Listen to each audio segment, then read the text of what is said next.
A 32-year-old king lies on a bed in a hot, crowded palace. His body is failing. His voice is almost gone. His generals file past his couch, one by one, asking the only question that matters. To whom do you leave your empire?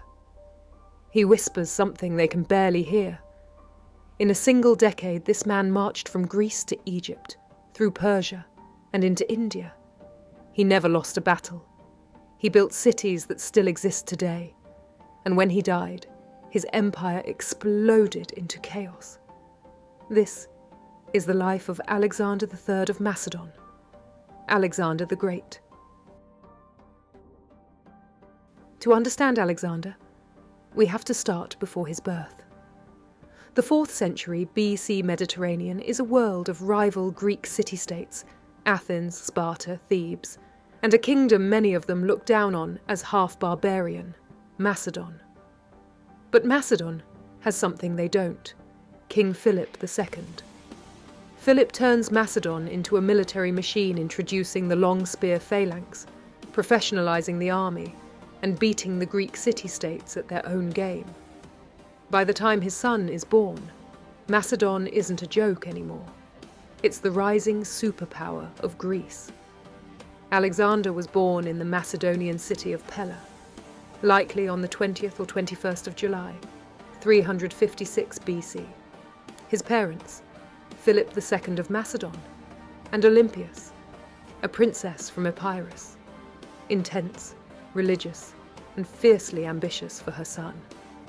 The royal court is a nest of venomous politics, heavy drinking, and boastful war tales.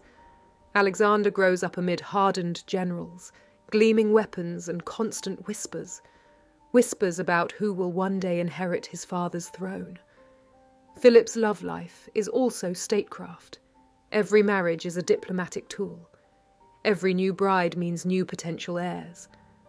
When Philip marries a Macedonian noblewoman, Cleopatra Eurydice, it's a political bomb. Some sources suggest that Alexander and Olympia suddenly look less secure.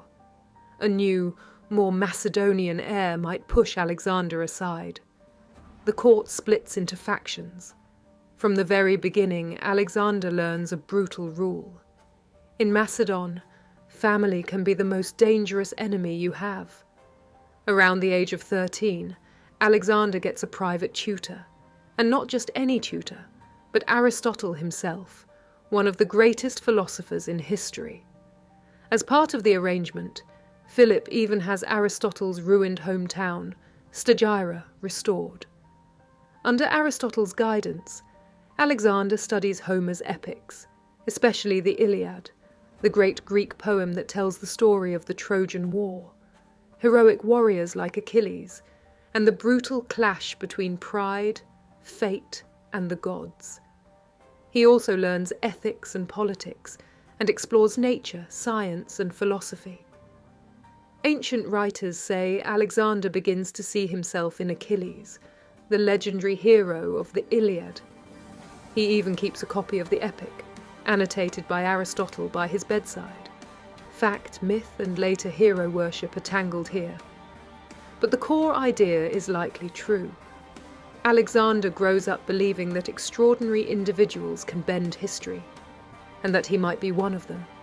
One famous story: a wild, expensive horse named Bucephalus is brought to Philip. The animal is too fierce. No one can ride him. Philip orders him taken away. Alexander steps forward and makes a bet. If he can tame the horse, Philip must buy it for him. He notices Bucephalus is afraid of his own shadow. Turning the horse toward the sun, speaking softly, he calms and mounts him. Whether every detail is true or not, the story survives because it fits the pattern. Even as a teenager, Alexander projects fearless confidence and an ability to read both men and animals. Philip reportedly tells him, "My son, look for a kingdom equal to yourself. Macedon is too small for you." At around 18, Alexander marches with his father against a coalition of Greek city-states, Athens, Thebes, and others, At the Battle of Chaeronea in 338 BC, ancient accounts credit him with leading the companion cavalry on one wing and playing a decisive role in crushing the Greek line. Some of that may be exaggerated, but what's certain is this: Macedon wins. Greek independence is shattered. Philip becomes leader of Greece, and Alexander gets his first real experience of commanding men in battle. He's not just a prince, he's a battlefield commander. 2 years later, everything changes in an instant. In 336 BC, during a grand celebration in the city of Aige, King Philip II walks into a theatre, unarmoured, flanked by his bodyguards. Suddenly, one of those bodyguards lunges forward and stabs him to death. The motives are still debated. Personal grudge? Conspiracy involving offended nobles? Or something deeper? We don't know for sure. But we do know who moves fastest in the chaos that follows. Alexander. Alexander is about 20 years old. The moment Philip dies, the kingdom is at risk of tearing itself apart. Alexander rides to the army and secures one thing that matters above all: their loyalty. The Macedonian troops proclaim him King Alexander III of Macedon. Then comes the grim part. To survive, he must remove rivals, other potential heirs, nobles linked to competing factions, anyone who might rally opposition. It's brutal, but consistent with the politics of the time. New kings either act quickly, or they don't last. Seeing Philip dead, and a young, untested king on the throne, several Greek city-states think, now's our chance. Rebellions stir in Thessaly, in the Peloponnese, in Thebes. They hope Macedon will fracture. Instead, they get Alexander. He marches south at incredible speed. Cities that expected negotiation see a king demanding submission, backed by a hardened army. He's confirmed as leader of the Corinthian League, the alliance Philip had built to launch a war against Persia. Greece is still under Macedonian dominance. But one city makes a fatal mistake. Thebes revolts, believing rumours that Alexander has died in the north. He hasn't. Alexander marches on Thebes, storms the city, and according to our sources, orders it destroyed. Thousands are killed. Many more are sold into slavery. Only temples and the house of the poet Pindar are spared. It's a calculated act of terror. For the rest of his life, when Greek cities think of rebelling, they remember Thebes. With Greece under control, Alexander turns to the mission Philip never completed: the invasion of the Persian Empire. In 334 BC, he crosses the Hellespont, the strait we now call the Dardanelles, into Asia Minor, with roughly 30 to 40,000 troops. Later traditions claim he jumps ashore, throws a spear into the land, and declares Asia won by the spear. Legend? Probably. But it captures his mindset. He's not just raiding Persian territory. He intends to take it. Persian satraps, regional governors gather an army and meet Alexander at the river Granicus. The Persians expect to stop him at the river crossing. Instead, Alexander pushes his cavalry straight up the slippery banks into enemy fire. It's a risky move. He's nearly killed. But the Macedonian phalanx and cavalry coordination break the Persian line.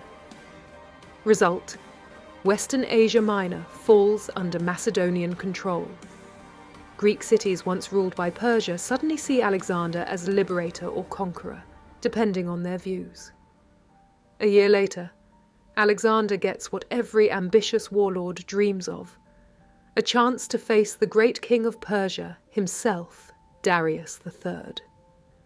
They meet at Issus, squeezed between mountains and sea, where Darius's huge numerical advantage is less effective. Alexander does what he does best. He turns the battlefield into a calculated trap. First, He orders his infantry to drive straight into the Persian centre, locking Darius's massive army in place. Shield to shield, spear to spear, the Macedonian phalanx grinds forward, absorbing the weight of Persian chariots and arrows. The centre becomes a wall, bloody, stubborn, unbreakable. Then Alexander makes his move. Riding with the companion cavalry on the right, he waits for the smallest gap to appear in the Persian line. When it does, he leads a spearhead charge straight into it, horse hooves thundering, lances levelled, cutting through the Persian ranks like a blade. He aims not at the soldiers, but at the heart of the army, Darius himself. From his chariot, Darius sees the Macedonian king driving towards him, the line buckling, his guards falling, panic takes over. Rather than risk capture or death, he turns and flees. His army watches their great king abandon the field, and with that, the Persian line collapses into chaos. In his haste to escape, Darius leaves behind the people who matter most: his mother, his wife, and his children, all captured alive by Alexander. Alexander treats them with surprising respect, calling Darius's mother queen and guaranteeing their safety. Part political theatre, part genuine magnanimity. But the message to the world is unmistakable. The invincible King of Kings is fleeing from a Macedonian barely in his 20s. Alexander pushes south along the coast. Most cities surrender, or are taken quickly, but one, Tyre, refuses. Tyre is an island fortress, wealthy and proud. Its walls rise directly from the sea. The Tyrians assume they're safe. Alexander decides to prove them wrong. He orders his engineers to build a causeway, a massive stone and wood road out into the sea. Under constant attack from Tyrian ships, arrow and fire, the Macedonians slowly push their siege works forward. It takes 7 months. When they finally breach the walls, the consequences are horrific. Many Tyrians are killed. Surviving defenders are often crucified. Thousands are sold into slavery. Tyre's fall is a turning point. It eliminates a key Persian naval base and sends shockwaves across the region. It also shows another side of Alexander, relentless and merciless when opposed. Alexander captures Gaza after another bloody siege, then marches into Egypt, which has been under Persian control. This time, there's no need for a long siege. The Persians are unpopular. Locals see Alexander as a liberator. He's welcomed, crowned as pharaoh, and presented not just as a conqueror, but as a rightful ruler.